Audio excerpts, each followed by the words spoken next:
Testing, testing, testing.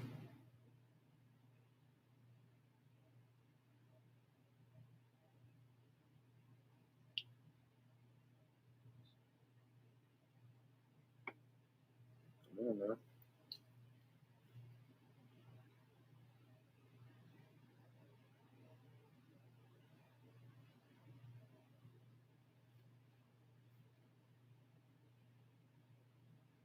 Testing, testing, testing, testing. Testing, testing, okay, testing. There we go. Slovakia. Shalom Israel, Shalom Yabashim Yashabrak to the brothers, Shalom Yahashim Bashim Yahshai to the sisters. For those of you who don't already know, today is the Sabbath service. We are the Isupk, which is the Israelite School of Universal Practical Knowledge, started out of 1 West 125th Street, Harlem, New York, and we are not affiliated with any other Israelite group. And we teach that all so-called blacks, Hispanic, and Native Indians are God's chosen people of the Bible. Now, here in the Isupk, we have a very well-known slogan, and that slogan is, no cowards, no excuses. Now, we're going to be reading some accounts, not only in the Bible, but also the Apocrypha, of some brothers and sisters who have shown what it really means to fear the Most High, and some accounts where they don't fear the Most High and certain things happen. What brothers and sisters need to understand is that there's only one thing that you should fear more than anything else in this world, and that is our God. That's it. The God of Israel, the Lord of the Hebrews, all right? That's the only thing that you should fear more than anything else, and we're going to explain why the Most High is the only thing that you should fear in this world, according to the Bible. So I'll give everybody just a quick moment to tune in. If you haven't already, please like, share, and subscribe. We're going to be going out of the book of Genesis, chapter 12, verses 10 through 17 in the Hebrew, and we'll be giving the breakdown in the English. And we're going to be talking about Abram, before his name was changed to Abraham. And we're also going to be talking about Sarai, his wife, before her name was changed to Sarah.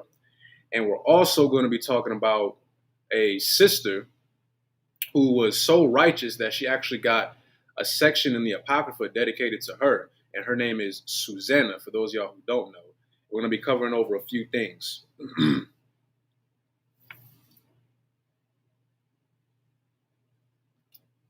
So, with that being said, we're going to be getting started with the prayers. So, Amijim, just me up here.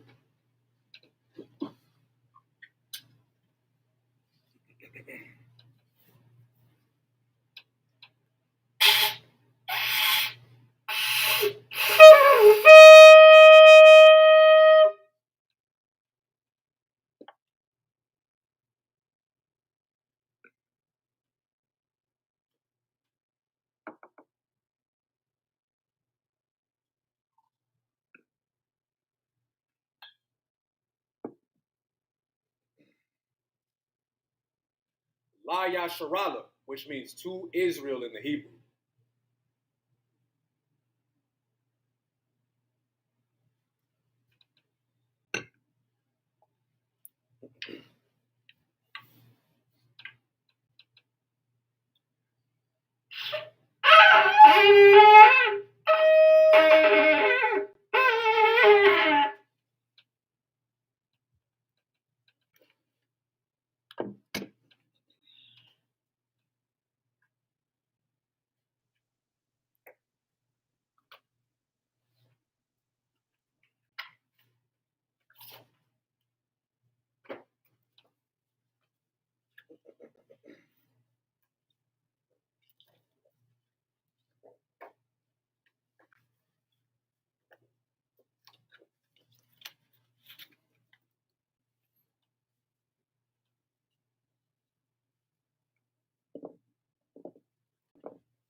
Amadib Apadya Hakwadam, which means to stand and face the east. Sisters, remember to have your heads covered. Brothers, remember to have your heads uncovered. We're going to be getting started with the Lord's Prayer in the Hebrew. Abanawa, Shabbat Shemayim, Kodash, Haya, Shemka, Yahweh, Malakutka, Taba'a, Batazaka, Haya, Aisha, Ba'arataza, Kawa, Haya, Bashamaya, Lathanlanawa, Lakum, Call, Yawam, Wasalaknawa, Kabawathnawa, Kasalaknawa, Kabawathinawa, Wala'a, Tabayanawa, Banasaiwan, Abal, Hawashinawa, Mayun, Rai, Kaya, Laka, Hamalakwath, Wa'ala, Wa'ataparath, Lawalumium, Amun. This is the Lord's Prayer in the English. Our Father, which art in heaven, hallowed be thy name. Yahweh, thy kingdom come, thy will be done, in earth as it is in heaven. Give us this day our daily bread, and forgive us our debts, as we forgive our debtors. And lead us not into temptation, but deliver us from evil. For thine is the kingdom, and the power, and the glory, forever. So be it.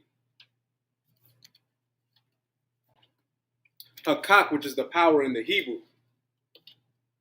Yahweh, Ba'ashem, Yahushai, Baba Kashar, Lathan Lanawa, Hakak, Hakak, Larapa'ah, Call, Makala, Wakal, Madawa, Hakak, Latahar, Ha, Matazariah, Hakak, Lahakwaya, Hamathia, Hakak, Al, Rakawath, Hatama Allah, Lagar Shun, Ba'ashem, Yahushai, Thawada, Amun.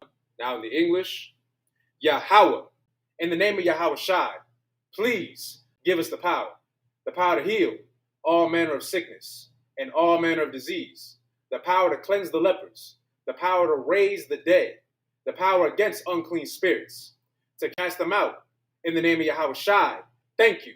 So be it.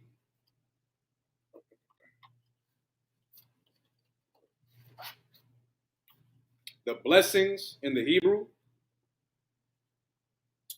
Barakatah Yahweh, Wa Yahushai, Wa Mayaka Allah, Wa Alahayim, Matazab Ya'ah, Alawap Yahana, Ha Alawapyan, Ha Sarunyan, Ha Kwatazayoyan, Ha Kayayoyan, Waha Akwathian, Yahweh, Ba'ashem, Yahushai, Thawada, Amun. And now in the English, bless you Yahweh, and Yahushai, and Michael, and the angels, commanding General Yahanna, the generals, the captains, the officers, the troopers, and the sisters. Yahweh, in the name of Yahushai, thank you. So be it. Now we're going to go over Psalms 121 in the Hebrew. Asha'ah, Ayanya, O, Hahoyim, Ma'ayim, Yala'ah, Izoya, Izoya, Ma'aim, Yahweh, Aisha, Shemayim, Wa'arataza, or Yathan, Lamawat, Ragorka, or Yawam, Salakia, or Yanawam, Shamorka, Hana, La'a, Yanawam, Wala'a, Yayashun, Shawamar, Yasharala, Yahweh, Shamorka, Yahweh, Tazorka, or Yad, Yimyamka, Yawamam, Hashamash, La'a, Yakaka, Wayarach, Balayala, Yahweh, Yashamorka, Makal, Rai, Yashamar, Athnapashka, Yahweh, Yashamar, Taza'athka, Wabawa'athka, Ma'ita, Wa'id, Iwalam. Now in the English, I will lift up my eyes unto the hills, from whence cometh my help. My help cometh from the Lord, which made heaven and earth. He will not suffer thy foot to be moved, and he that keepeth thee will not slumber. Behold, he that keepeth Israel shall neither slumber nor sleep. The Lord is thy keeper. The Lord is thy shade upon thy right hand. The sun shall not smite thee by day, nor the moon by night. The Lord shall preserve thee from all evil.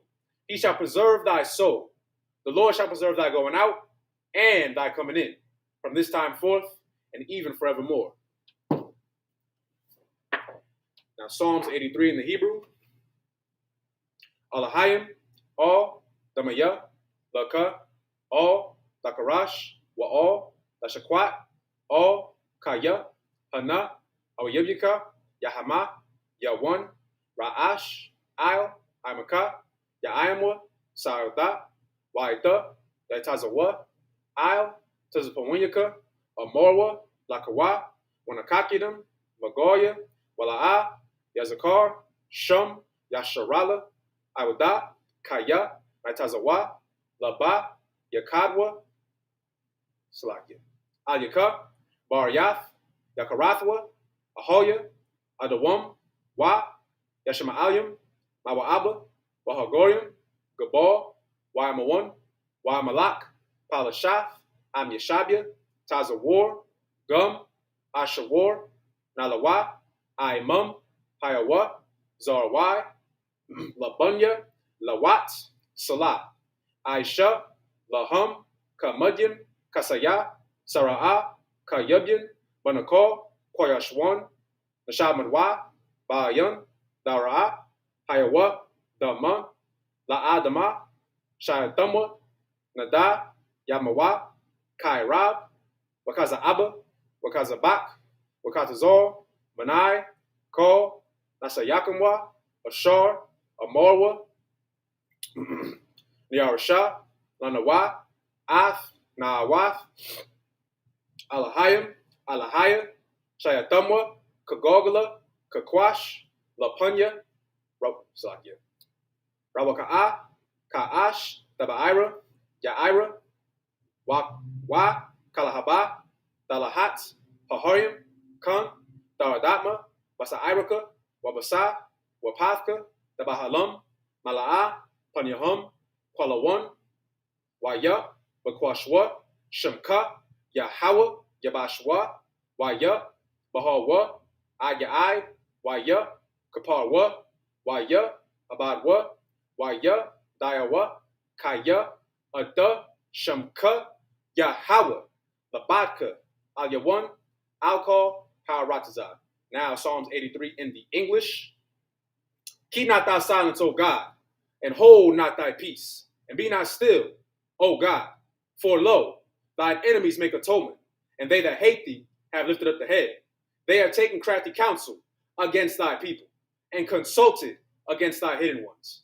They have said, come, and let us cut them off from being a nation, that the name of Israel may be no more in remembrance. For they have consulted together with one consent. They are confederate against thee, the tabernacles of Edom, and the Ishmaelites, of Moab, and the Hagarenes, Gabal, and Ammon, and Amalek, the Philistines, with the inhabitants of Tyre. Ashur also was joined with them. They have hope in the children of Lot. Salah, do unto them as unto the Midianites, as to Sisera, as to Jabin, at the brook of Kison, which perished at Endor. They became as dung for the earth.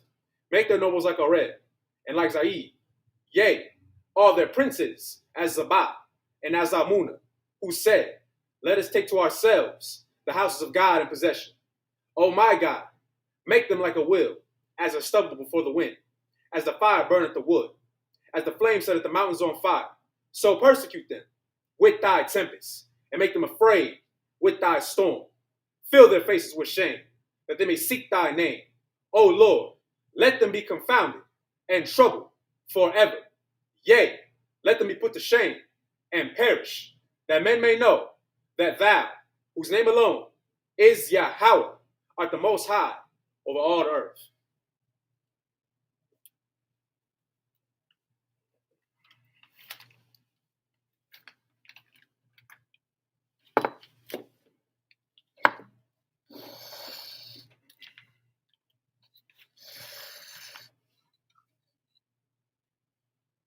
You may be seated. Let's get the Most High hand. Now, as I stated before, if you haven't already, if you're just now tuning in, the title is No Cowards, No Excuses, which is a very famous slogan by the Isupk under Commanding General Yohanan. Now, why is this so important? We're going to be going over who should you fear. And I'm going to be explaining, or better yet, I'm going to read from the Bible explaining the only thing that you should fear is the Lord of the Hebrews, the God of Israel. That's the only thing that you should fear if you are a so-called Black, Hispanic, and Native Indian. Now, we're going to be going over some accounts, not only in the Bible, but the Apocrypha as well, because these are records, by the way. These are not fairy tales. This is not fiction. This isn't your Harry Potter books. This isn't about wizards and warlocks and all that garbage. No, these are records of so-called Black, Hispanic, and Native Indian history. We're going to be reading about some people who have shown what it means to fear the Most High, and also some examples of what happens when you don't fear the Most High. So today we're going to be starting out of the book of Genesis, chapter 12, verse 10 through 17. We're going to be reading it through the Hebrew, Salakia, first 7 verses. And then we're going to be giving the breakdown. Take off my glasses for this one. Giving the breakdown in the English. If you haven't already, please like, share, and subscribe.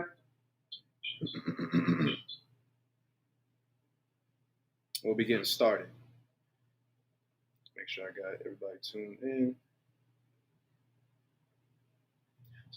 Shalom on Christ, not the Zach. What's going on, brother?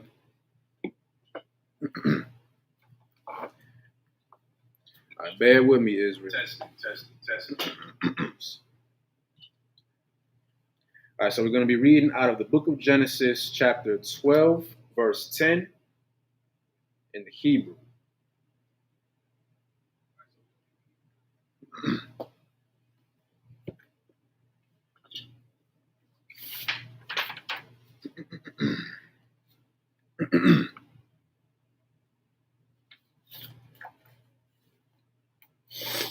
This is verse 10. Waya chaya da tazab ba'a da tazab waya da wada aya abadam mataza daya mach la, let me see, laga salakia lagawaad sham baya babad salakia hada tazab ba'a datazab waya aya ba'ashad salakia ba'ashad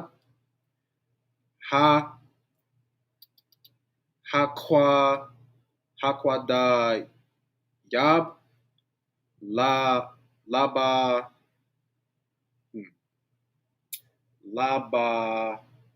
wa what's my spot? Laba wa'a mataza da ya ma'a ya wa ya ma'ad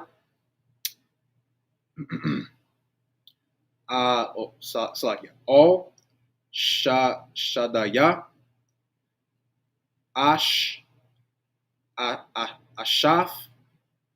ashaf ya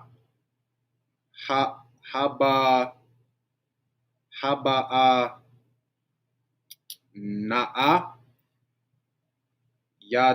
yadatazaf ya baya asha'a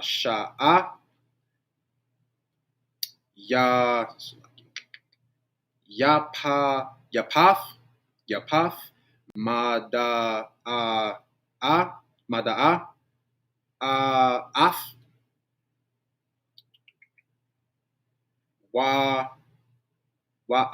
ya'a baya yada'a af slakia athad yapa slakia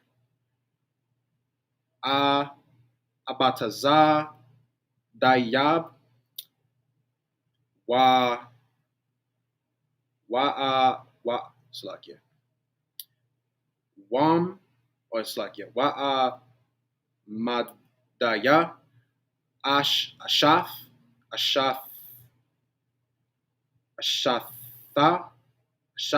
wa taza slakia not taza zaf da no not da wa'a Wa'ada ga ya afya da wa'af da yaka ya yaka ya'an no not ya'an yada af ama da ya na'a akaf akafya af lamataza za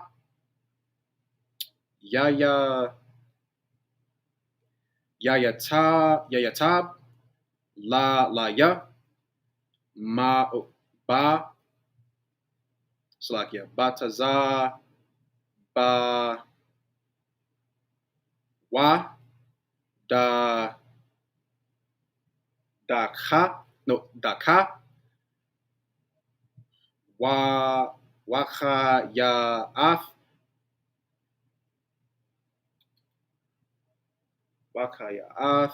ka na pa shaya ma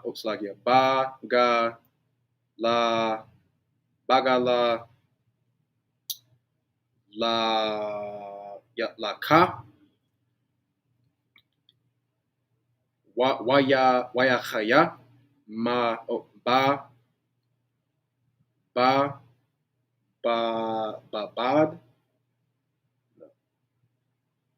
baya baya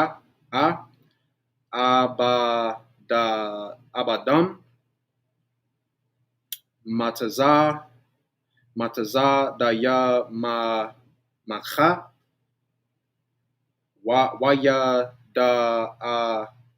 waya ada wa ma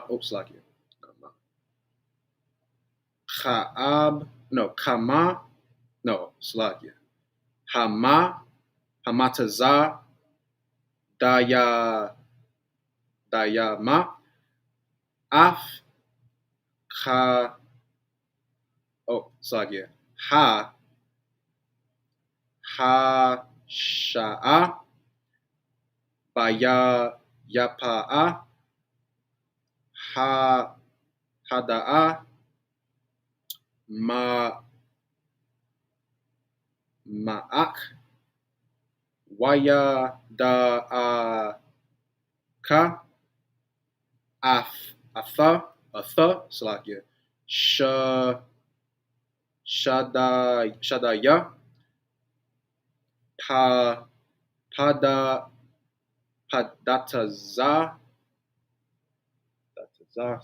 padataza'a waya lawa atha waya I'm reading that again. O padataza'a la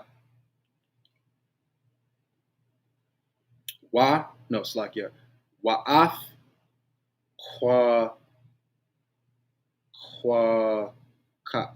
kwa'ak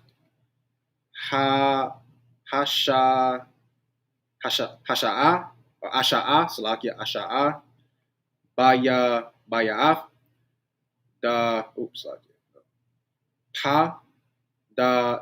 padataza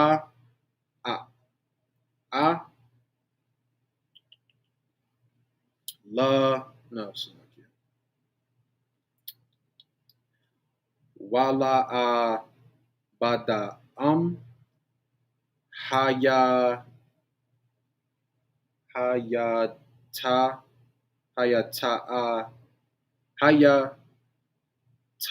ya'ab bataza bawa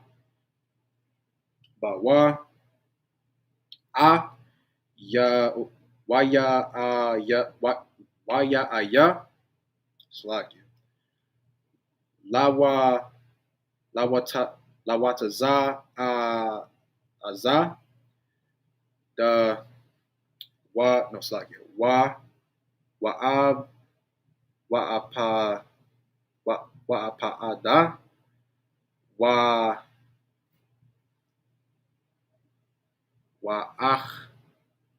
Mada Yum,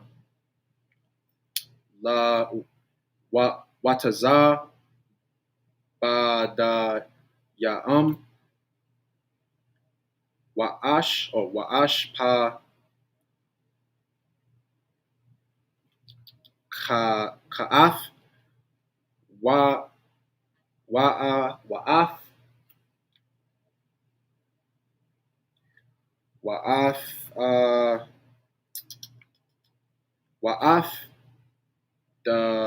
Slakia, Na'af, Waga Ma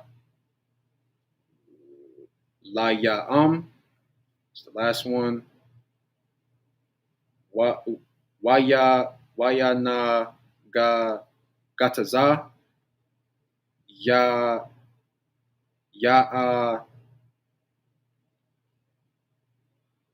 Wa'a Af Hada Dataza A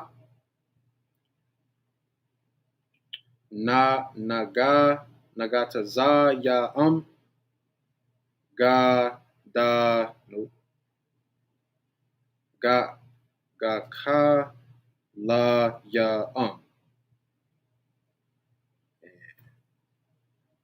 Ya oops like Wa Wa'af Ba'afya Taza'ol Da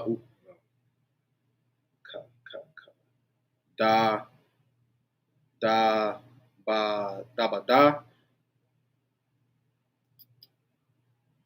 what like yeah Shadaya Ashaf Ashaf Abadagum. Okay. All right, we're done. Salakia. My Hebrew's a little rusty, but that's what we do. First 7 verses in the Hebrew. So now we're going to be going over it in the English. So now we're going to be going over the book of Genesis, chapter 12, verses 10 through 17 in the English. So starting with verse 10.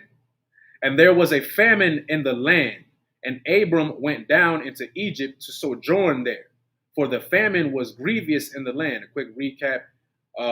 Abram and Sarai, his wife, were told by the Most High to journey toward the south, which was Egypt at the time, because there was a great famine where they were previously. So Abram listened.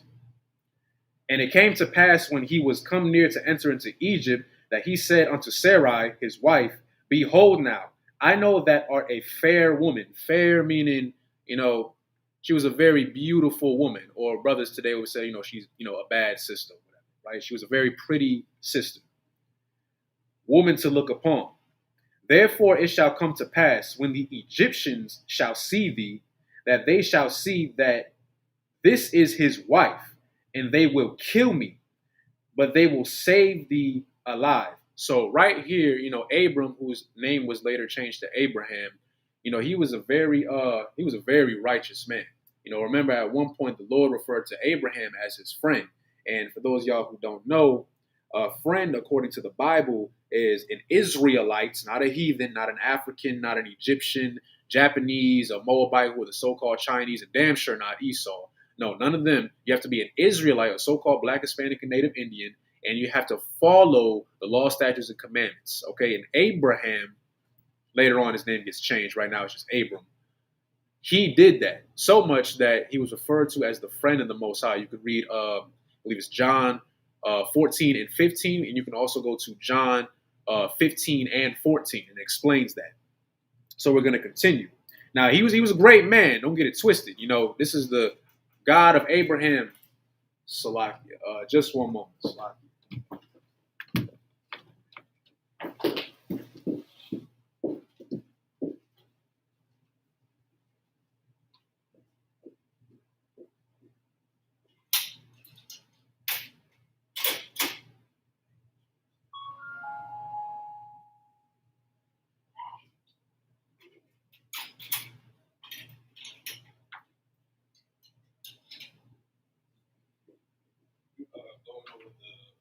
Genesis chapter 12, verse 10 right now. I went over Abraham and Sarai.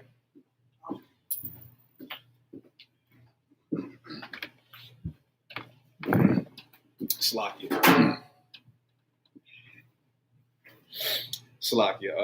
We're going to be starting back from verse 10. So it says right here, in the book of Genesis chapter 12, verse 10, and there was a famine in the land, and Abram went down into Egypt to sojourn there, for the famine was grievous in the land. Verse 11, and it came to pass when he was come near to enter into Egypt, that he said unto Sarai his wife, behold now, Salakia, I know that thou art a fair woman, a beautiful woman, to look upon. Therefore it shall come to pass when the Egyptians shall see thee, that they shall say, this is his wife, and they will kill me, but they will save thee alive.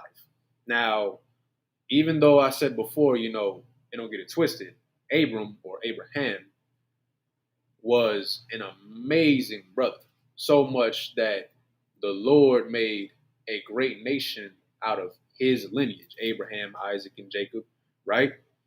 Now, here, though, Abram had to do some learning, right? Right now, he's showing a sense of cowardness. That's why the title today is No Cowards, No Excuses, okay? Now, we're going to see what happens when Abram shows this cowardness. He's afraid that the Egyptians are going to kill him because his wife is so beautiful, and that's not right. Now, we're going to read about what Abram does. So we're going to go to verse 13. Say, I pray thee, thou art my sister. So he's telling Sarai, his wife, if anybody asks you who you are, tell them that you're my sister, right? That's what he's telling Sarai, his wife, right now. So says that it may be well with me for thy sake, and my soul shall live because of thee. Abram's being a coward right now. Okay, he's so intimidated by these Egyptians, like, oh man, they're gonna kill me for my wife. So this is what we're gonna do. We're gonna walk through the land, and if anybody asks, I'm gonna tell them that you're my sister. You're gonna say the same, just so we're on the same accord. Now we're gonna read about what happens when Abram and Sarai agrees to this.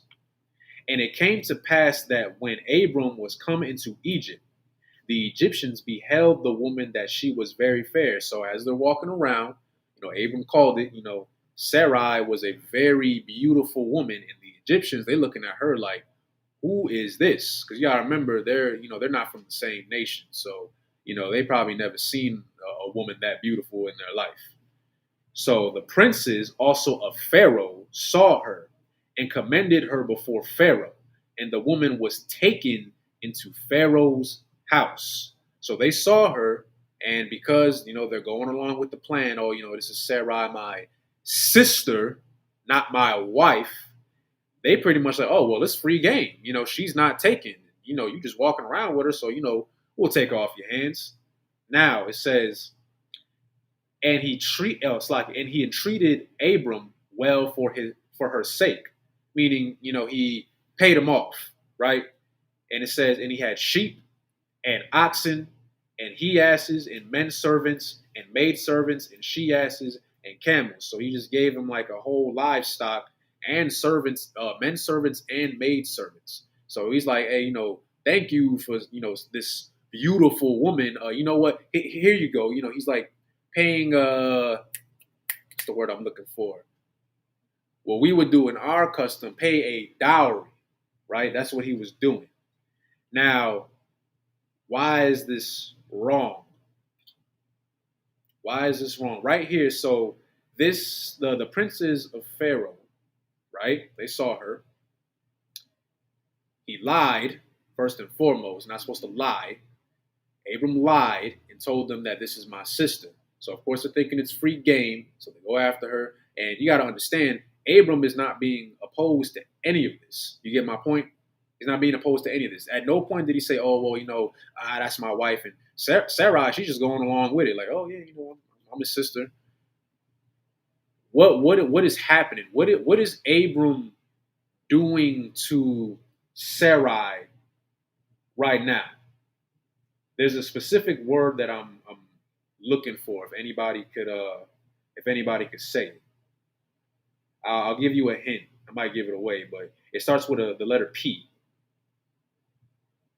Anybody in the comments can say what she's doing. Oh, what he's doing, Salakia. What you got, sis? That's exactly what I was looking for, sis. And for those of y'all who didn't hear, the sister said that Abram was prostituting her. That's exactly what he was doing. Because you gotta remember, this is his wife. You get my point? Like, we know here in the truth that you ain't never supposed to sleep with another man's wife. And also, if that's your wife, don't be sharing her. Don't do stuff like that. Like, okay, how I look going to, I don't know, Stater Bros or something, right? And I got my rib with me, and I know that my rib beautiful. I mean, she my rib, so whatever. And I know other people gonna look at her, whatever. But I'm so scared, like, oh, I don't know, these dudes, they've been waiting outside the parking lot. They might, shoot me up, to get to you. So now what, I'm gonna lie about it? I'm gonna tell everybody, no, that's really my sister. No, that's my wife. Abram made an error right here. And not only did he doom himself, he really doomed Sarai, because since he's prostituting her, what's a prostitute? A whore. He's whoring out Sarai, his wife. Now we're going to read what happens when he attempted to do this. So we're going to go to verse 17. So this is after, Pharaoh gave him the men servants and maid servants, like, hey, thank you, all this good stuff, right? So verse 17, and the Lord plagued Pharaoh and his house with great plagues because of Sarai, Abram's wife. The Most High was with Abram. That was the whole point, right? And the Lord did not like what Abram was doing so much that he was not going to allow it. So let's continue reading. Verse 18. And Pharaoh called Abram and said, what is this that hast done to me? Why didst thou not tell me that she was thy wife? So Pharaoh looking at him like, why didn't you just tell me this was your woman? Well, why? Now you got my palace all plagued up, He's wondering what's going on. And he's questioning them, right? Verse 19, why saidst thou she is my sister? Continuing to question him, right? So I might have taken her to me to wife. Now therefore, behold thy wife, take her and go thy way. So pretty much he was pissed off. He's like, man, why did you do that? Why didn't you just tell me that was your woman? I would have backed off, if anything. You get my point? But the thing is, Abram was so overcome with fear that the Egyptians were going to kill him because they wanted his wife so much. He allowed the fear of man in a heathen nation at that to get inside of his head so much that he lost the spirit for a little bit. And he was about to make his wife a whore. Now that's not righteous. That's cowardly. Okay? The only thing you should fear is the Most High. And we're going to read why. If I could, we're going to go to the book of Matthew, chapter 10. Chapter 10, verse 28. That's Matthew, chapter 10, verse 28.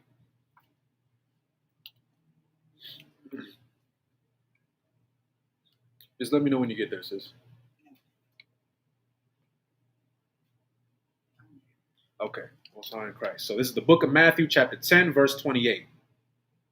And fear not them which kill the body, but are not able to kill the soul, but rather fear him which is able to destroy both soul and body in hell.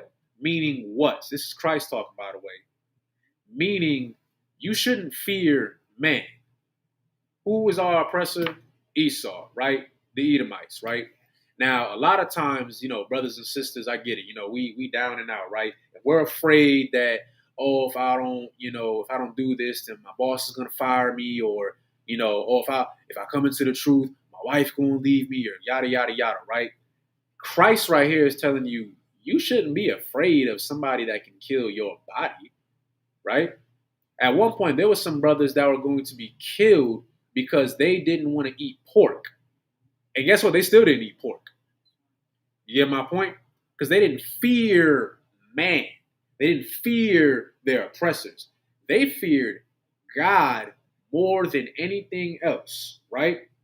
Because the Most High can do a lot more than just kill off your body. He could destroy your soul.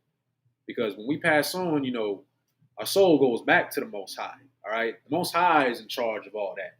So don't be afraid of his creation. Oh, no, be afraid of him. You get my point? Because when you're afraid, what do you do? When you're afraid of something, what do you do? If anybody wants to take a shot at it. What you got, sis? We're afraid we might, lie, Mm-hmm. Like Abraham, he lied. Right. And when we lie, we sin against the Most High. Mm-hmm. So you're correct, sis. The word that I was really looking for was you listen. When you're afraid, you listen to whatever you're afraid of. When you're afraid of the oppressor, and let's say he's got a knife at your neck and he's saying, hey, eat this pork right now or I'm going to slit your throat. And you're afraid of him, guess what you want? You're going to eat that pork. Yes. You're going to do it, right? If we got, every year, Passover, right? We're not there yet, but Passover, that's a commandment. And there's been plenty of times when, of course, brothers and sisters might run into an instance where their boss might not want them to go, hey, I really need you, right? First of all, that company don't give a damn about you because when you're replaceable, Akim and Agwafim. I just want you to know that. That's how the oppressive views you, right? And they might tell you, well, if you go, we're gonna fire you. I know that's not an easy thing to just bypass. You get my point? But you should fear the Most High more than anything else. I'm going to read the book of Ezekiel, chapter 18, verse 4. Just going a little bit more in depth of our soul belongs to the Most High. You get my point? So that's going to be the book of Ezekiel, chapter 18, verse 4. And then after that, we're going to be going to... We're going to go to the book of Deuteronomy, chapter 10, verse 12 after. So this is the book of Ezekiel, chapter 18, verse 4. Behold, all souls are mine. This is the Most High right here. As the soul of the Father, so also the soul of the Son is mine. The soul that sinneth, it shall die. Going back to Matthew chapter 10, verse 28. Don't fear the one that can just destroy your body. Oh no, fear the one that can destroy your body and your soul. You don't want that because the thing is when the Most High kills you, it's not just a swift death. Like Christians, they think like, who knows what Christians think, but they think, it'll just be like a sweet, peaceful death. Oh, I'll just pass away in my sleep, no pain, no agony. No, the Lord gonna make you suffer. We can talk about the curses real quick, not to get too off topic, diabetes, right? We have coronavirus that's still going on. There's plenty of brothers and sisters who are dying still today. You get my point? The Lord will make you suffer, okay, internally, not just your body. You get my point? And it's gonna hurt a whole lot worse when you sin against the Most High versus when you listen to some oppressor. You get my point? So now, to go a little bit even more in depth on that, we're going to go to the book of Deuteronomy, chapter 10. We're going to go to verse 12. The book of Deuteronomy, chapter 10, verse 12. Because it's very simple what the Lord asks of you. This is how you don't get the Lord to destroy you. You get my point? And now Israel, What doth the Lord thy God require of thee, but to fear the Lord thy God, to walk in all his ways, and to love him, and to serve the Lord thy God with all thy heart and with all thy soul. Is that simple? Fear the Most High, because he controls everything. You get my point? Don't think about it too much, but it's the Most High. There's a reason why we call him the Most High, because there is nothing greater than our Lord, the God of Israel. You get my point? So now, I'll keep reading. I'll go to verse 13. To keep the commandments of the Lord and his statutes, which I command thee this day for thy good. Because when you listen to the Most High, you live. You live. You get my point? You might not see it right away, but you're protected from a lot of things. Remember, when we didn't listen to the Most High, we were given up onto what? Vile affections. That's in the Bible. And when we were given up to vile affections, what was that? We were polluted by wanting to be with these other nations, these heathens, and the Lord said, okay, since you want to be like them so damn much, go ahead and be like them. And well, look where we at today. Confused, dying on the street, rappers dying every day. It was a young Dolph died not that long ago. Guess what? He had all that money, right? Well, he's dead now. And he got shot up at a cookie joint. That's not a gangster way to die, but he lived his life a gangster to get shot up buying cookies in Memphis. And I'm not doing that to make fun of the brother. I'm telling brothers and sisters that to let you know that's a fate that's going to happen to you. All right?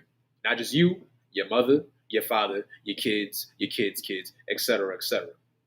So now I'm going to go to the book of Psalms, chapter 111. We're going to go to verse 10. Now, we're going to see what happens when you fear the Most High. That's the book of Psalms, chapter 111, verse 10. You there, sis? Yes. Okay. Most High in Christ. Now, the fear, right? We're going to talk about what it means to fear the Most High. This is verse 10. The fear of the Lord is the beginning of wisdom. A good understanding have all they that do his commandments. Like I just read in the book of Deuteronomy. His praise endureth forever. You get my point? Abram at that particular time period, don't get me wrong. Abraham, I'm going to talk about Abraham, not Abram, when his name gets changed, was a very mighty warrior, a very righteous brother, so much that the Most High called him his friend. Like I stated earlier, you could read about, oh my goodness, I mean, it wasn't that long ago, I was talking about the sacrifice when he was about to bring up his only son that he loved so much, Isaac. For those of y'all who don't know, Abraham and Sarah, her name gets changed to Sarah from Sarai. They were struggling to have children for so long, right? And at this point, Sarah was well stricken with age, and it was prophesied that she was going to bear a child. And at that time, she kind of like snickered, like in the tent, like, yeah, what you mean? I'm gonna have a kid? I'm like 90-something years old. Me and Abraham, we've been trying for forever. I'm barren. I can't have no kids. And Most High checked her real quick, all right? And then later, Isaac was born. Now, Abraham and Sarah they were so happy, right? They loved their son. But at one point, Abraham was told to bring up his son Isaac up to a mountain and sacrifice him to the Most High. Now, the Lord just wanted to see if he was actually going to do it. And Abraham was willing to put his own personal feelings aside because he feared the Most High more than anything. Right here, he had a moment of weakness. It was, they're going to kill me. The Egyptians are going to kill me because of my wife. Abraham, though, he feared the Most High God over everything else. And he was going to do it. And the Lord was just impressed. He just wanted to, it was a test. That's all it was. He didn't actually sacrifice his son, right? It was actually a ram in the thicket of a bush, and they sacrificed that instead. That's all it was, right? He redeems himself, but right here, this was a moment of weakness. He was a coward at this point. But we just read in Psalms 111 and 10, the fear of the Lord is the beginning of wisdom. Notice how I said before, when you fear something, you listen to it. You listen to the Most High because you fear him. If you fear Esau, if you fear Esau or any other heathen nation more than the Most High, guess what? You're going to listen to them. You're going to listen to your oppressor, right? And we've done that a little too long. You get my point? Now it's time to come back to the Most High. Now I'm going to go over one more precept, and then we're going to actually get into the book of Susannah. And we're going to read about this sister right here. So I'm going to go to the book of Ecclesiastes. Ecclesiastes chapter 7, verse 12. So we just read that the fear of God will give you wisdom. I'm paraphrasing right now. Now, what will that wisdom do? Let me see, where is this?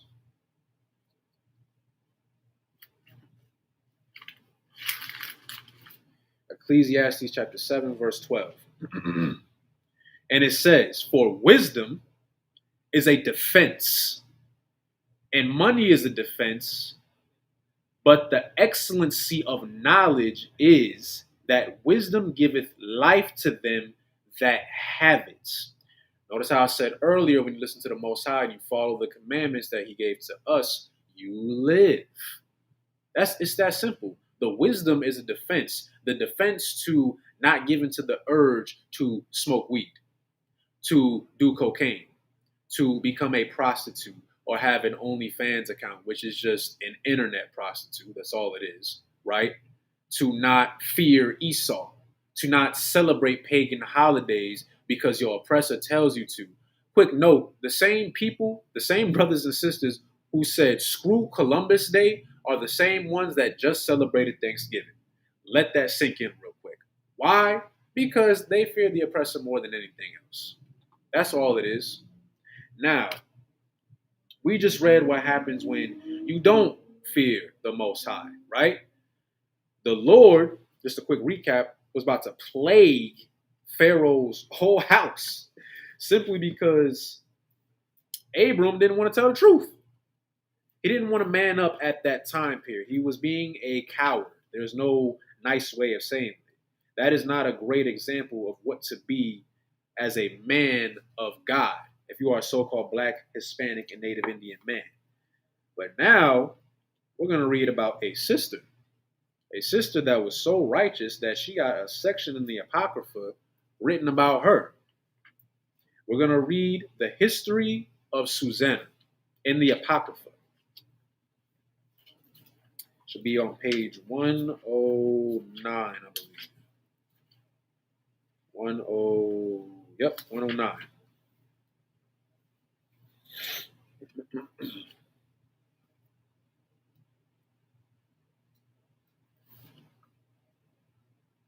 Let's check something real quick.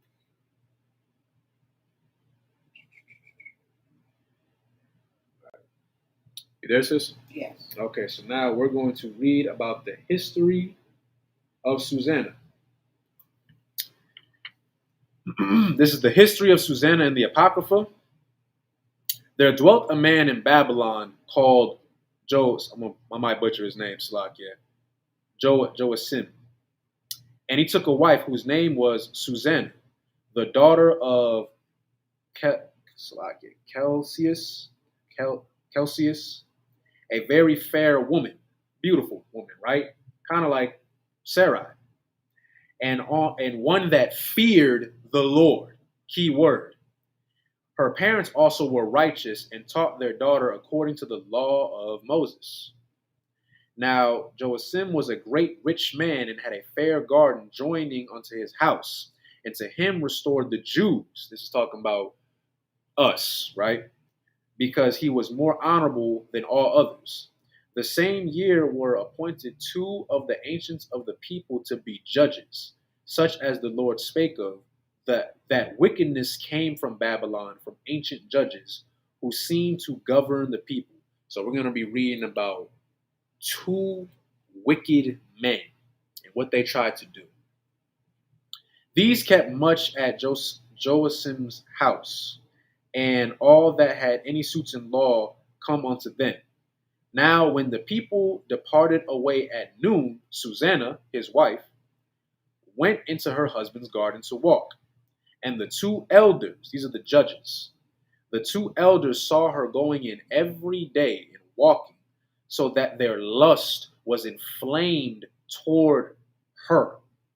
And they were perverted, and they perverted their own mind and turned away their eyes, that they might not look unto heaven nor remember just judgment. So they were what you would call today peeping toms, right? They knew that this sister was married. It doesn't matter how beautiful she is. If she's taken, brother, don't look at her, right? Because we're going to read about what happens to their minds, right? They just said that the lust overcame them. This is very similar to when King David slept with Bathsheba. Bathsheba was married to one of his men, and he started to lust after her so much. Just a quick recap, from his palace, he could see into her house as she was bathing, getting clothed. He saw her naked. All right, he was looking at her, just thinking of all the things he wanted to do to her, even though he knew that she was married. Right? That's not what you're supposed to do. So these men did something very similar. And albeit they both, this is verse 10, and albeit they both were wounded with her love, yet durst not one show another his grief, for they were ashamed to declare their lust, because they knew it was wrong, that they desired to have to do with her. Yet they watched diligently from day to see her. So they are constantly watching this sister, right? This wasn't just one day. They're doing this every single day. The both of them, two of them. And the one said to the other, let us now go home, for it is dinner time. For when they were gone out, they parted the one from the other, and turning back again, they came in the same place. And after that, they asked one another the cause. They're wondering, like, wait, why'd you come back, right? And they acknowledged, Salakia, their lust. They appointed a time both together when they might find her alone. So now they're like, okay, we want her. Like, to hell with everything. We both want her. So now we're going to come up with a plan. Let's keep reading. So it's like, we'll start. Verse 15. And it fell out as they watched a fit time, she went in as before with two maids only, and she was desirous to wash herself in the garden, for it was hot, and there was nobody there there was nobody there save the two elders, meaning that there was nobody else there but the two elders that had hid themselves and watched her. Now they're watching her bathe, very similar to what David did, right? So it says in verse 17, then she said to her maids, bring me oil and washing balls and shut the garden doors, that I may wash me. Salakia, that I may wash me. Salakia. And they did as they bade, and they did as she bade them, and shut the garden doors, and went out themselves at privy doors to fetch the things that she had commanded them. But they saw not the elders, because they were hiding. So now Susannah's alone. This was all a part of the plan, right? And it says, because they were hid. Now, when the maids were gone forth, the two elders rose up and ran unto her, saying, behold, the garden doors are shut, that no man can see us, and we are in love with thee. Therefore consent unto us, and lie with us. If I could stop right there just for a second. First and foremost, it's already wrong to lust after another man's wife as it is, right? Then they started to watch this woman bathe, right? It's not just one man that's lusting after this sister. It's two of them. And they both agreed to both sleep with her. There's a lot of weird brothers today who are just like this. They enjoy sharing women, which if you do that, that's gay. I'm just going to say it. The video might get taken down for me saying that. I don't care. I'm just going to say it. It's gay. All right. You are a member of the LGBTQ community because when a woman sleeps with a man, they are conjoined together. She is an extension of him. So if you go into a woman who has a man, in a sense, you're trying to go into him. You're a sodomite. You get my point? So this is like sin on sin on sin, pretty much, because they know this and they both want her.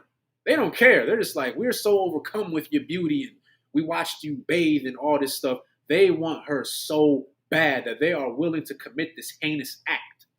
Now let's read what Susannah does. So we're going to be starting from verse 21.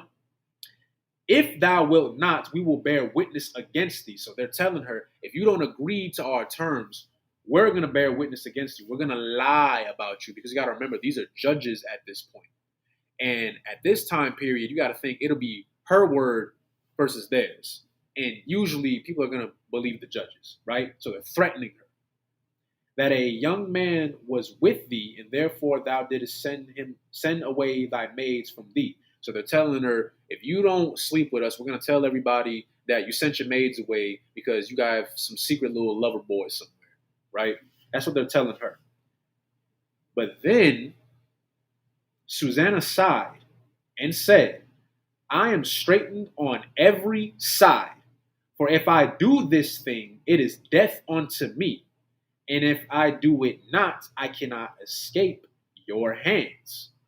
It is better for me to fall into your hands and not do it than to sin in the sight of the Lord. What she's saying right here is, first of all, I ain't no whore. Second of all, it would be better for me to just deal with y'all than to sit here and sleep with y'all in the eyes of the Lord. Like I said before, going back to Matthew 10 and 28, fear not that which can destroy the body. They're threatening to kill her, right? Because adultery is punishable by death.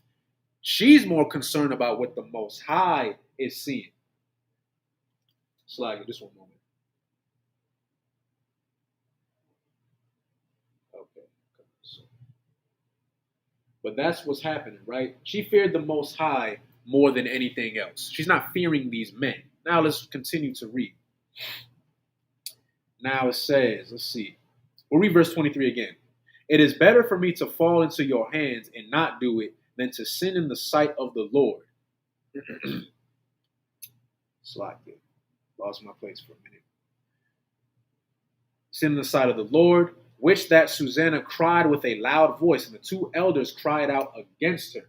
So now it's pretty much she's raising her voice loud so that people can hear her, because at this time it's just them, right? There's nobody else in there. So, Shalom Akwad, I see everybody checking in. So let's see, let's continue reading. Verse 25. Then ran the one and opened the garden door. So when the servants of the house heard the cry in the garden, they rushed in at a privy door and to see what was done to her. So they're checking up on her. Verse 27.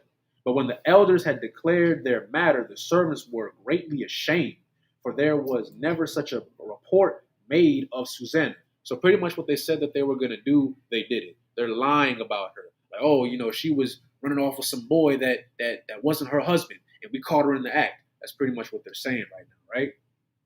So, and it came to pass the next day when the people were assembled to her husband Joachim, the two elders came also full of mischievous imagination against Susannah to put her to death. Because this sister didn't want to whore herself out and sleep with these disgusting men. They wanted to kill her. You get my point?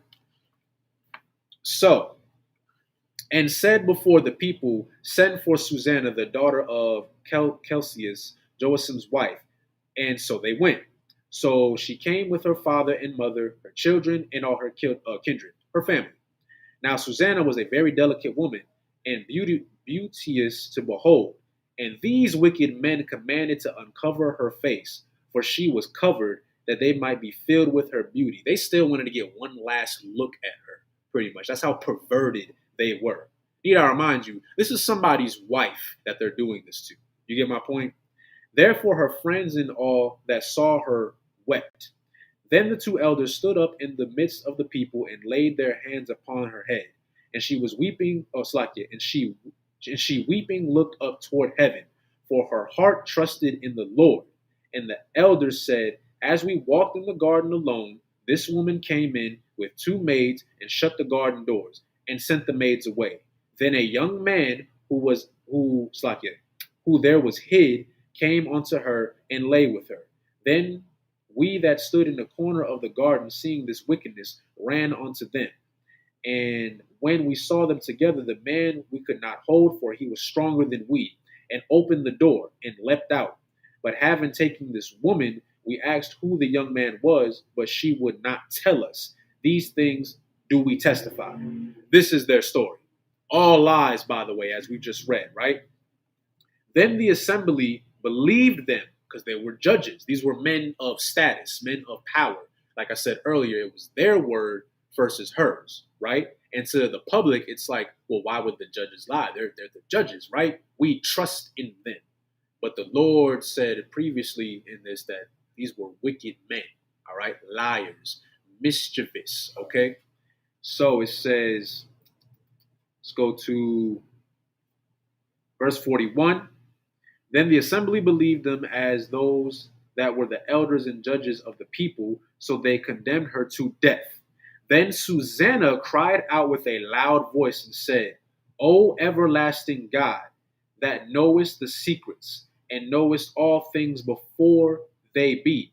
Thou knowest that they have borne false witness against me, and behold, I must die, whereas I never did such things as these men have maliciously invented against me.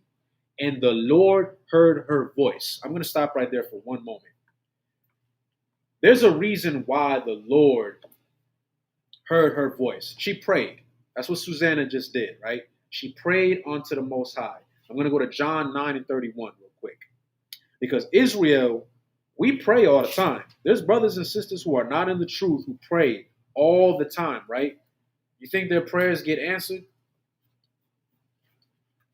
All those times, you've got coronavirus going on, your grandma not feeling well, your mom's not feeling well, your kids are sick, you're sick, right? And what do we always do in a time of need? We pray. Christians do it. Atheists, non-believers of God, they do it. I'm speaking only of our nation, right? So now I'm going to read John 9 and 31. The question that I proposed was, does the Most High hear you when you pray to him? Let's find out. This is the book of John, chapter 9, verse 31. Now we know that God heareth not sinners, but if any man be a worshiper of God, doeth his will, him he heareth. Meaning, if you're sinning, if you are a Christian pastor, Roman Catholic, Muslim, whatever was it, Buddhism? I don't even know too many jakes that believe in that garbage, but I'm pretty sure there's one weirdo out there somewhere. My whole point being is, if you do not serve God, he's not going to hear you when you pray. I mean, think of it as like a parent-child relationship, because we are the Lord's children. If you have a child and your child is a very good child, they get, straight A's, they do all their chores, they're well behaved, you're just very proud of this son or daughter you have, right? And let's say, I don't know, they ask for the new PS5 or whatever, I don't know. I mean, if you got the money, I don't know, that thing kind of expensive. I know I ain't getting it no time soon, but anyway, you might be more inclined to get it for them. Why? Because you might feel like, you know what, my child is so good, I feel like they deserve it, right? But let's say you got a disobedient child that does not listen. They're always getting in trouble. They're always getting in trouble. They're always doing what they're not told to do. All right? They're just misbehaved children, and they're ungrateful.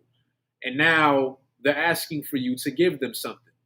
Are you going to give them that? I pray you don't, because they don't deserve it. It's the same thing with Israel, okay? You got to prove to the Most High that you're worthy of that prayer. And Susannah right here, she's proving this because she didn't sleep with these men.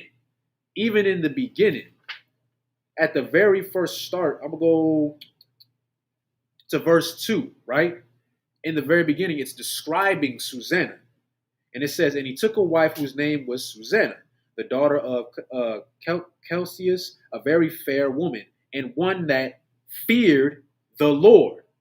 And her parents also were righteous, meaning she was righteous too, and taught their daughter according to the law of Moses. She served God. That's the whole point. Susannah served God. And when you serve God and you fear the Most High, you're not a coward. Susannah was not a coward. Now, for time's sake, I'm gonna finish up this chapter. I'm gonna skip a few. Let me see. We're gonna read about what happens, right? So we just read that Susannah made a loud cry, right? And she prayed unto the Most High, right? So let's go to the history of Susannah, verse 44. And it says, and the Lord heard her voice. He heard her because she wasn't a sinner. You get my point? Therefore, when she was led to be put to death, the Lord raised up the Holy Spirit of a young youth whose name was Daniel, who cried into a loud voice, I am clear from the blood of this woman. Then all the people turned them toward him and said, what mean these words that thou hast spoken?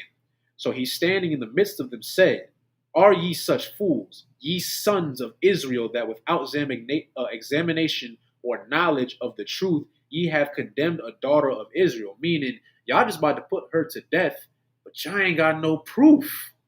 So he's challenging them. Okay? So now he says, return again to the place of judgment, for they have borne false witness against thee. Slagia, just one moment.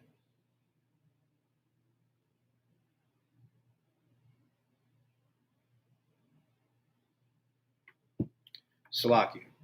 So he's telling them, let's go back to the place where y'all bore false witness to this woman. Wherefore all the people turned again in haste, and the elder said unto him, come sit down among us and show it us, seeing God hath given thee the honor of an elder. Then said Daniel unto them, put these two aside. I need you to try to finish this up. Okay. So we're at verse 50. Wherefore all the people turned again in haste, and the elders said unto him, come sit down among us and show it us, seeing God hath given thee the honor of an elder. So they're kind of looking at him like, okay, so you want to speak up like you're a judge. Okay, we challenge you. Then said Daniel unto them, put these two aside, one far from the other, and I will examine them. So when they were put asunder one from the other, he called one of them and said unto him, O thou that art waxen old in wickedness, because he already knew. Now thy sins which thou hast committed aforetime are come to light. He's going to expose them. For thou hast pronounced false judgment, and hast condemned the innocent, and hast let the guilty go free. Albeit the Lord saith, the innocent and righteous shalt thou not slay. Now, then, if thou hast seen her, tell me, under what tree sawest thou them companying together? Who answered, under a mastic tree. So that's what he's saying. He's lying, right? And Daniel said, very well, thou hast lied against thine own hand. For even now the angel of God hath received the sentence of God to cut thee in two. Telling him, I already know you're lying, and the Lord is about to deal with you. But it continues. So he put him aside and commanded to bring the other, and said unto him, O thou seed of Canaan, and not of Judah, beauty hath deceived thee, and lust hath perverted thine heart. Thus have ye dealt with the daughters of Israel, and they for fear company with you. Just to give a brief explanation that this is the seed of Canaan, meaning that This was a heathen. Going furthermore, don't trust heathens, right? Thus have ye dealt with the daughters of Israel, and they for fear accompanied with you.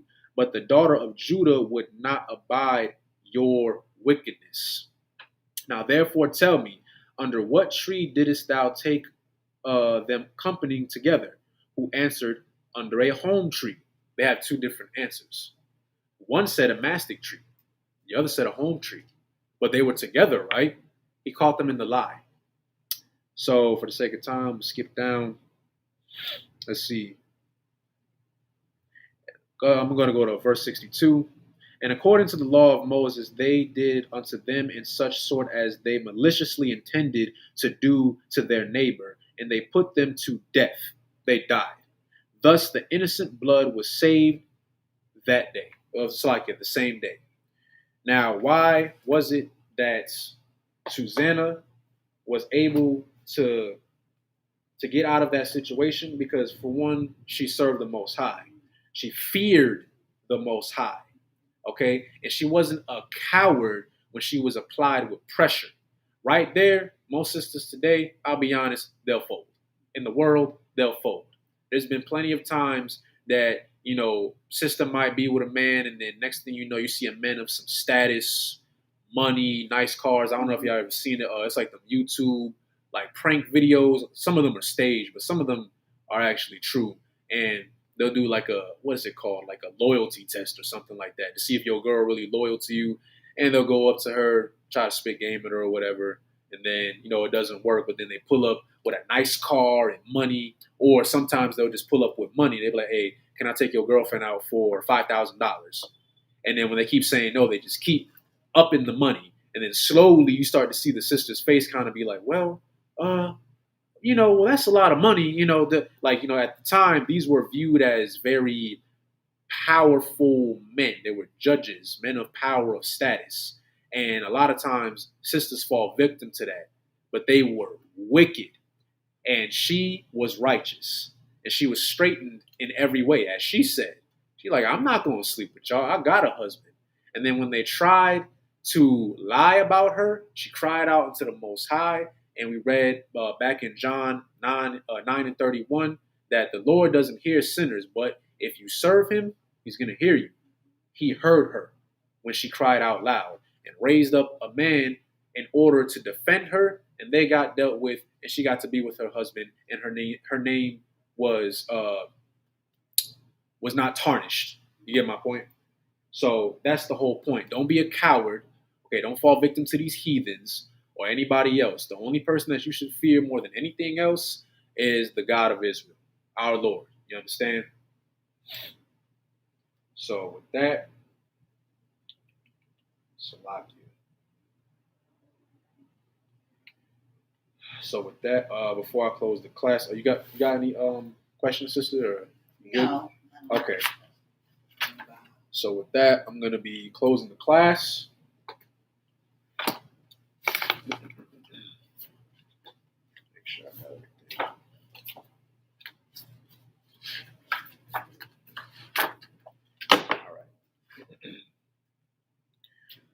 All right. So Imagine just me up here.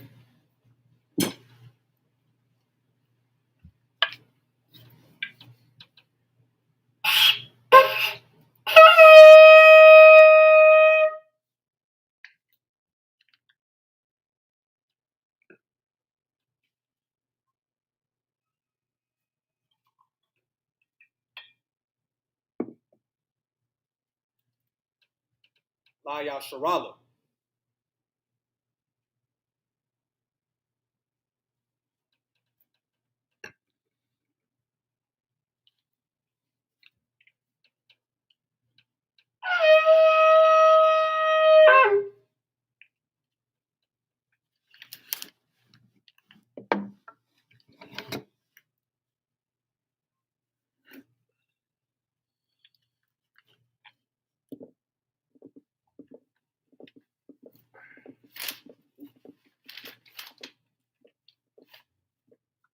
Amadim Apanya Hakodam, which means to stand and face the east.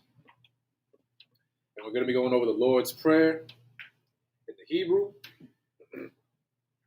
Abanawa, Shabashamayim, Kodash, Hayat, Shamka, Yahweh, Malak with Ka, Taba'ah, Ratazaka, Hayat, Aisha, Ba'arataza, Kawa, Hayat, Bashamayim, Lathanawa, Lakam, Call, Yawam, Wasalak Nawa, Kawawath Nawa, Kasalak Nawa, Kabawathi Nawa, Wala'ah, Tabaya Nawa, Manasaiwan, Abal, Awashai Nawa, Mayan, Rai, Kaya, Laka, Hamalakwath, Wa'ala, Wa'parath, La'ulamyam, Aman. Now in English, our Father, which art in heaven, hallowed be thy name.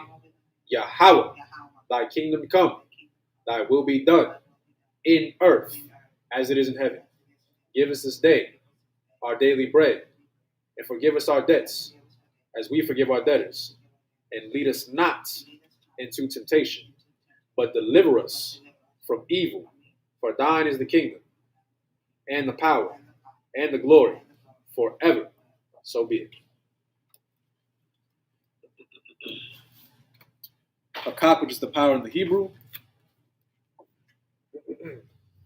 Yahweh, Ba'ashem, Yahushai, Babakasha, Lathanawa, Hakak, Larapa'ah, Call, Makalah, Wakal, Madawa, Hakak, Latahar, Ha, Matazariah, Hakak, Lahaquayim, Hamathim, Hakak, Isle, Rakawath, Matama'ala, Bagarashun, Ba'ashem, Yahushai, the water, Aman.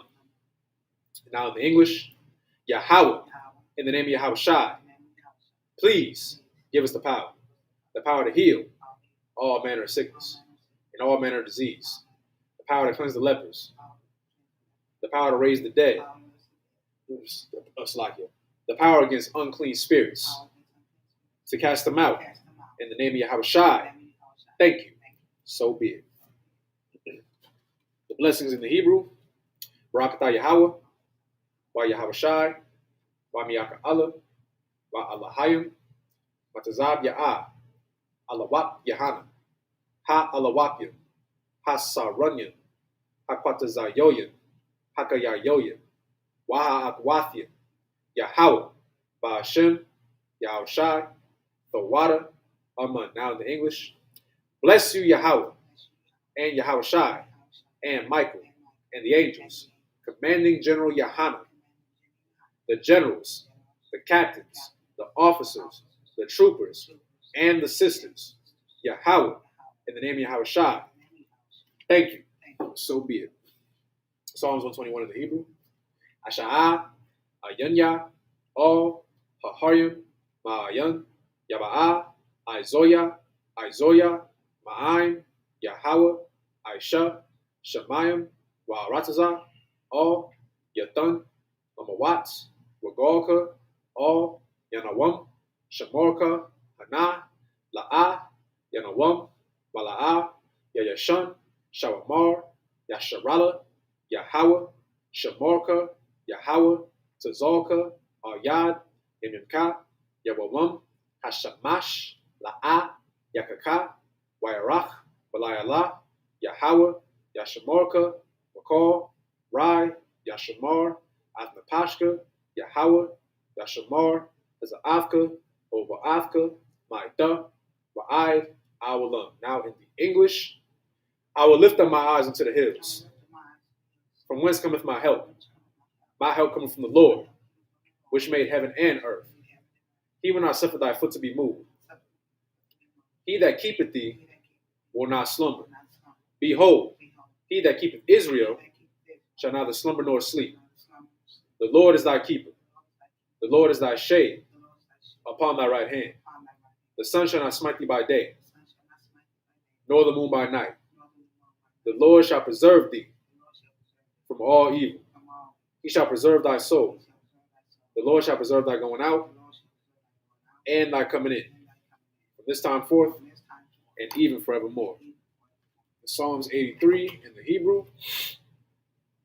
Alahayim, All, Lamaya, Laka, all the Karash, wa all the Shakwat, all Kaya, Hadna, O Yibika, Yahama, Yawan, Ra'ash, Ail, Amaka, Ya'imwa, Sawada, Waita, Yatazawa, Ail, Tazapawunyaka, Amorwa, Lakawa, Wanakakinum, Magoya, Wala'a, Yazakar, Shum, Lasharala, Auda, Kaya, Yatazawa, Laba, Yakadwa, Ayaka, Baryath, Yakarathwa, Ahoya, Adawam, Wa, Yashama'alim, Mawa'aba, Wahagorium, Gabor, Wamawan, Wamalak, Palashath, Amishabia, Tazawar, Gum, Ashawar, Nalawa, Aimam, Ayawa, Zarawai, Labunya, Lawat, Salah, Aisha, Lahum, Kamadyan, Kasaya, Sara'ah, Kayebyan, Banakal, Koyashwan, Shamawa, Bayan, Dara, Hayawa, Daman, La'adama, Shayatama, Nadama, Salakia, Nada, Yamawa, Kairab, Wakaza Wakazabak, Wakazal, Manai, Kal, Nasayakamwa, Ashar, Amarwa, Salakia, Niarasha, Lanawa, Ath, Naawath, Alahayim, Alahaya, Shayatamwa, Kagogala, Kakwash, Lapunya, Raka'ah, Ka'ash, Dabaira, Ya'ira, Wakalahaba, Dalahat, Haryam, Kan, Daradama, Basa'iraka, Wabasa, Wapavka, Dabahalam, Mala'a, Panyahum, Slakia, Panyahum, Kualawan, Waya, Bakwashwa, Shabka, Yahawa, Yabashwa, Waya, Bahawa, Agyai, Waya, Kaparwa, Waya, Abadwa, Waya, Daiwa, Kaya, Ada, Shabka, Yahawa, Labatka, Ayawan, Alcohol, Haratazah. Now in the English, keep not thy silence, O God. Hold not thy peace, and be not still, O God. For lo, thine enemies make atonement, and they that hate thee have lifted up the head. They have taken crafty counsel against thy people, and consulted against thy hidden ones. They have said, come, and let us cut them off from being a nation, that the name of Israel may be no more remembrance. For they have consulted together with one consent. They are confederate against thee. The tabernacles of Edom and the Ishmaelites of Moab and the Agarenes, Gabal and Ammon and Amalek, the Philistines, with the inhabitants of Tyre. Assur also was joined with them. They have hope in the children of Lot. Salah. Do unto them as unto the Midianites, as to Sisera, as to Jabin, at the brook of Kison, which perished at Endor. They became as dung for the earth. Make their nobles like Oreb, and like Zaid. Yea, all their princes, as Zabat, and as Almunah, who said, let us take to ourselves the houses of God in possession. O my God, make them like a wheel, as a stubble before the wind, as the fire burneth the wood, and as the flame setteth the mountains on fire. So persecute them with thy tempest, and make them afraid with thy storm. Fill their faces with shame, that they may seek thy name. O Lord, let them be confounded and troubled forever. Yea, let them be put to shame and perish, that men may know that thou, whose name alone is Yahweh, art the Most High over all the earth.